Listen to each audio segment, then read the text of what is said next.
नगर परिषदेच्या सर्वसाधारण सभेवरती बहिष्कार टाकून बाहेरात काय विषय आहे?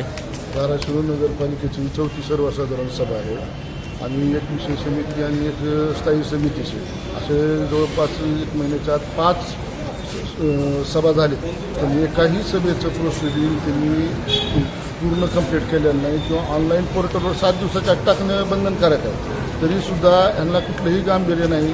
त्यांनी एकही सभेचं प्रोसिडिंग फायनल केलं नाही. जे की प्रोसिडिंग नगराध्यक्षानं 7 दिवसाच्या पोर्टलवर शिवून आणि नगराध्यक्ष टाकलं पाहिजे. ते पोर्टल जनतेला पाहण्यास, नागरिकांना पाहण्यास, सन्मान्य सदस्याला प्रोसिडिंगच्या कॉपी मिळाली पाहिजे. त्यांनी जेणेकरून 1 महिन्यात एकही कुठल्याही सभेची प्रोसिडिंग फायनल केली आणि 4थी सर्वसाधारण सभा होती.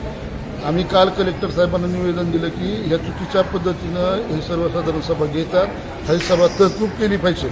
म्हणून आताही आम्ही सभागृहाला विनंती केली की तुमची ही सभेची पद्धत चुकीची आहे, प्रोसिडिंग ऑनलाईन फायनल करा आणि परत तुम्ही सभा दुसरी घ्या. तर त्यांनी सांगितलं आम्ही सभा घेणार आहेत असं आहे. तरी आम्ही लेखी स्वरूपात आता त्यांना निवेदन दिलं आणि सभेचा सभा त्याग केला, जेणेकरून यांना हुकुमशाही कारभार चालवायचा. सभेचं प्रोसिडिंग त्यांनी फायनल करायचं काम जिम्मेदारी शिव आणि नगराध्यक्षाची आहे. त्यांनी लाख 2-2 लाख पगार कशाची घेते? नगरपालिकेच्या पैशाचा दुरुपयोग करून तुम्हाला करायचं काही तर सांगितलं पाहिजे ना.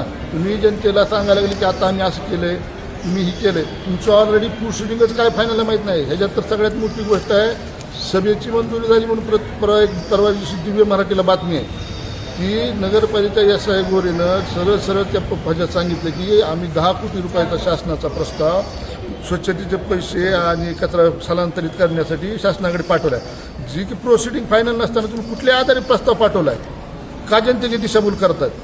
म्हणून आम्ही आता यांना सांगितलं आणि सभेचं वॉकआउट त्यांचा जाहीर निषेध करून लेखी स्वरूपात आम्ही त्यांना कलेक्टरला काल निवेदन दिलेलं आमच्या प्रोसिडिंगवर घ्यायला सांगितलं आणि जाहीर सभेत तीव्र निषेध करून आम्ही वॉकआउट करू.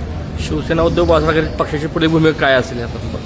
आमची आता सध्याची भूमिका आहे की शहरातील नागरिकांना यांनी ठरविल्याप्रमाणे आता यांनी 26 कोटीच्या प्रशासकीय मंजुरी आणल्यात. 26 कोटीच्या प्रशासकीय मंजुरी आणले तर 26 कोटी रुपयाशिवाय टेंडर अजून यांनी ऑनलाईन केलेलं नाही.